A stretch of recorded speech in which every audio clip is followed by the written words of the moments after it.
amas a ti mesmo com vigor. Caríssimos irmãos e irmãs, paz e alegria no Senhor. Neste Senhor que é vida e que é esperança e que nos chama a vivermos plenamente o seu projeto. 30º domingo do tempo comum.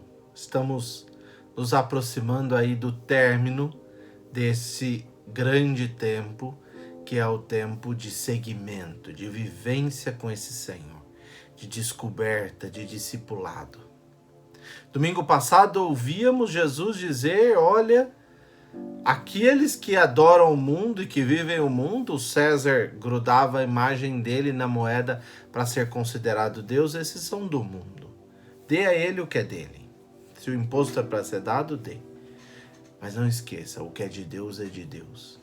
E que se você se comprometeu em oferecer a sua vida ao Senhor, em ser um sinal neste mundo, o seja. Porque senão Deus pode chamar outros. Das pedras podem brotar filhos de Abraão. Hoje, a liturgia é muito prática e muito clara. Por isso, a primeira leitura, que é tirada do livro de Êxodo, capítulo 22, de 20 a 26, eu preferi até ler para vocês, porque é um belo texto no livro de Êxodos. Assim diz o Senhor: não oprimas, nem maltrate o estrangeiro, pois vós fostes estrangeiros na terra do Egito. Ou seja, a primeira leitura já começa esboçando não os mandamentos. É interessante que nós estamos no capítulo 22 e os mandamentos foram apresentados antes. Mas aqui está esboçando o quê? A interpretação, a vivência prática. Muitas vezes a lei é fria e acha-se subterfúgios para se escapar daquilo que ela apresenta. E nesse trecho o Senhor vai exortar sobre como vivê-la fielmente. Então a primeira coisa é: não oprimas ou maltrate o estrangeiro. Vós também fostes estrangeiro? Vós também vivestes lá no Egito? E não tolerastes aquela escravidão? Então por que fazes a mesma coisa? Por que não trata com amor e justiça aquele que é estrangeiro? Não façais mal algum à viúva nem ao órfão. Se os maltratares, eles gritarão por mim e ouvirei o seu clamor. Minha cólera então se inflamará e eu vos matarei à espada. Vossas mulheres ficarão viúvas e órfãos os vossos filhos. Parece um Deus que castiga.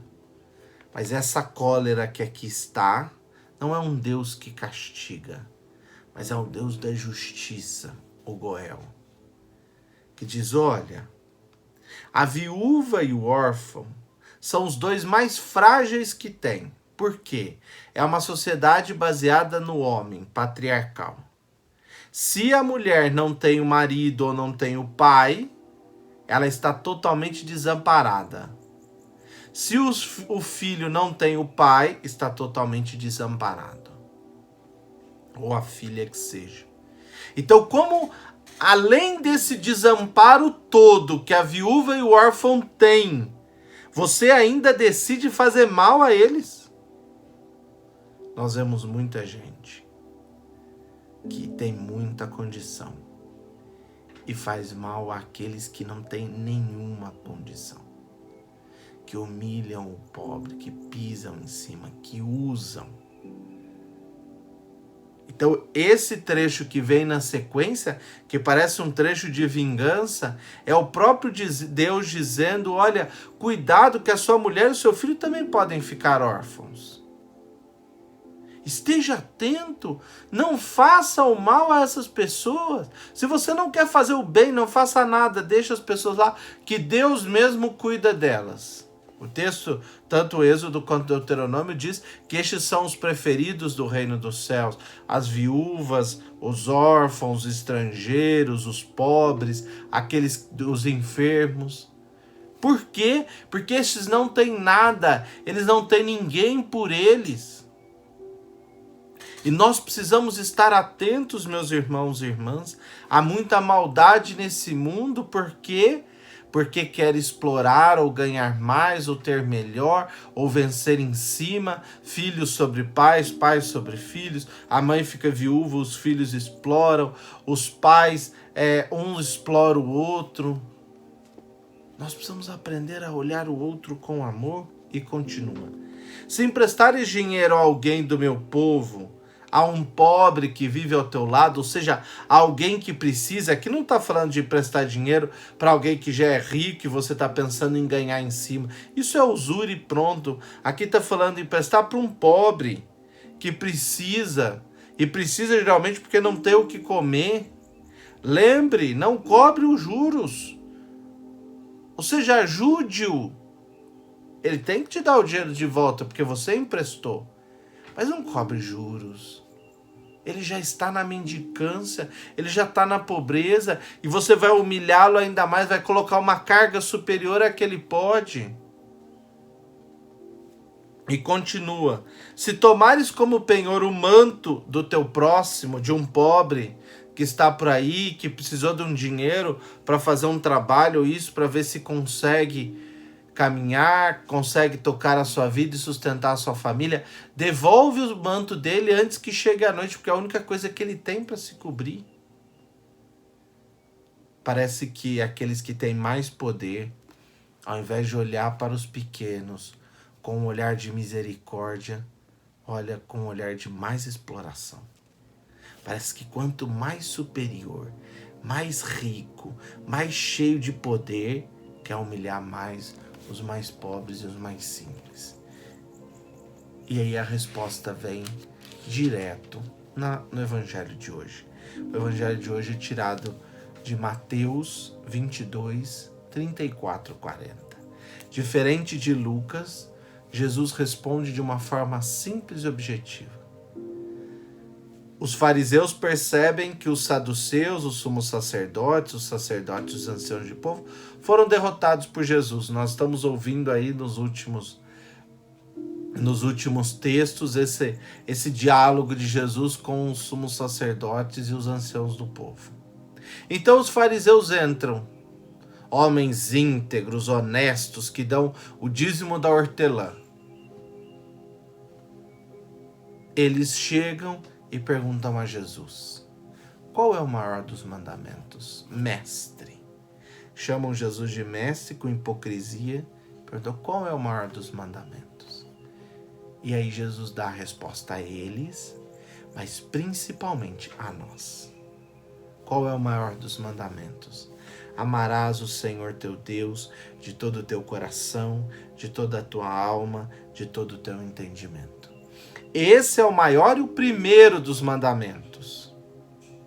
Ou seja, voltar ao Senhor toda a sua vida, porque Ele te criou, Ele te deu a vida, Ele é o seu Deus, Ele é o Deus que envolve-te, que te dá possibilidade de existência. Por isso que o amor não é só um amor romântico, eu te amo, mas um amor que volta à vida, que se oferece totalmente a esse Deus, que coloca tudo o que tem na direção dele. Eu volto minha vida toda para o Senhor. E Jesus complementa: o segundo é semelhante a esse: amarás o teu próximo como a ti mesmo. Ou seja, Jesus soma duas frases, uma em Deuteronômio, outra em Levítico, e apresenta elas juntas. Em Lucas vai dizer que ele acrescenta a história do bom samaritano. Aqui não.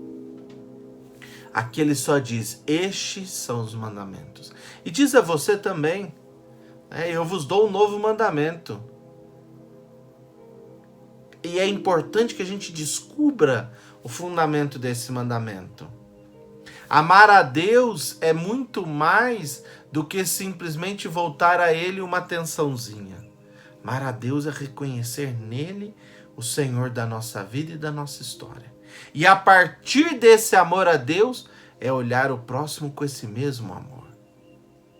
valorizando, cuidando, ajudando, dando passos, mostrando o caminho, sendo sinal, sendo testemunha. Se você não se lembra dos 10 mandamentos, não é necessário. Lembre desses 2. Esses 2 são suficientes para ganharem o reino dos céus. O próprio Jesus vai dizer, finalizando o evangelho de hoje, toda a lei e os profetas dependem desses 2 mandamentos. Ou seja, se você não compreende esses 2 mandamentos, você não compreende a Sagrada Escritura. Você não compreende a palavra de Deus. Você não compreende o projeto de Deus. Porque para dar atenção a essa palavra é preciso amar a Deus. Amando a Deus, você volta a Ele para ouvi-lo. Escuta, Israel, o Senhor é o vosso Deus. Amarás esse Deus de todo o teu coração. Volte a Ele o seu ouvido, a sua atenção. E depois, ame o seu próximo. Ame aquele que está ao seu redor. Na situação, no momento e na realidade em que você estiver. Não escolha, não selecione quem você acha melhor. Deus criou a todos. E com certeza, este Deus providente e bom põe no seu caminho aqueles que você pode ajudar. Seja um sinal. Ai, padre, como eu vou ajudar? Eu não tenho comida, eu não tenho dinheiro. Meus irmãos e irmãs, amar o próximo é muito mais do que dar um dinheiro. É ter uma atenção, um cuidado, proteger, não explorar, não abusar, não querer destruí-lo, não querer explorá-lo. Isso já é amor. E esse amor pode dar um passo além. Porque se você ama o próximo como a ti mesmo, você faz tudo aquilo que faz para si, você também faz para o outro. Pode ser que não seja numa proporção gigantesca, porque não tem condições, mas na proporção daquilo que você pode. E partimos para a segunda leitura de hoje. Primeira carta aos Tessalonicenses, capítulo 1, versículos de 5 a 10. É um texto muito bonito que continua a segunda leitura da semana passada. Capítulo 5, Paulo vai dizer, versículo 5, melhor dizendo, Paulo vai dizer: eu fui para vós uma testemunha de Cristo, e vocês foram meus imitadores, vai dizer no versículo 6. Ou seja, Paulo se coloca como a testemunha daquele que anuncia o projeto do Senhor, e a partir dele se tornam imitadores de Cristo. Bem, mas Paulo continua, versículo 7, agora vocês são modelo para todos. Ou seja, aquele que está atento a ouvir a palavra, essa palavra quer seja lida, quer seja anunciada por tantas testemunhas que existem no nosso meio, essa palavra encontra em nós um repouso. E nós vamos dar atenção. A partir de dar atenção, eu não vou ficar só a vida inteira ouvindo os outros, mas eu também vou acolher essa palavra e fazê-la germinar na minha vida e ser um anunciador. Agora vós sois testemunhos para todos. Vós sois o sinal para essa realidade. E ele vai dizer, na Macedônia e da Acaia, nós não precisamos ir.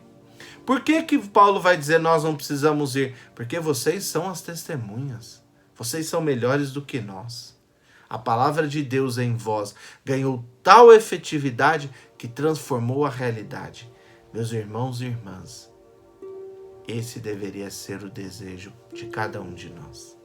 Que possamos acolher generosamente essa palavra, gestá-la na nossa vida, e onde estivermos e por onde andarmos, sermos semeadores, testemunhas, anunciadores, que as pessoas possam olhar em nós e ver o próprio Evangelho vivo, como vai dizer o Papa Francisco. Que possamos pedir a Deus essa graça. A graça de não sabermos de cor os mandamentos, mas trazê-los para dentro da nossa vida e aprendemos a viver essa palavra. Aprendemos a devotar a Deus todo o nosso coração e a nossa vida, e neste Senhor descobrir o fundamento da nossa existência e da nossa vivência. Assim nós encontramos no próximo um irmão para ser amado, cuidado e querido. Que Deus te abençoe, que a vossa caridade seja cada vez mais esplêndida. Não porque é uma pessoa generosa, mas porque descobriu a generosidade de Deus na sua vida e aprendeu a amar o próximo generosamente. Deus te abençoe, te guarde e te proteja sempre. Por isso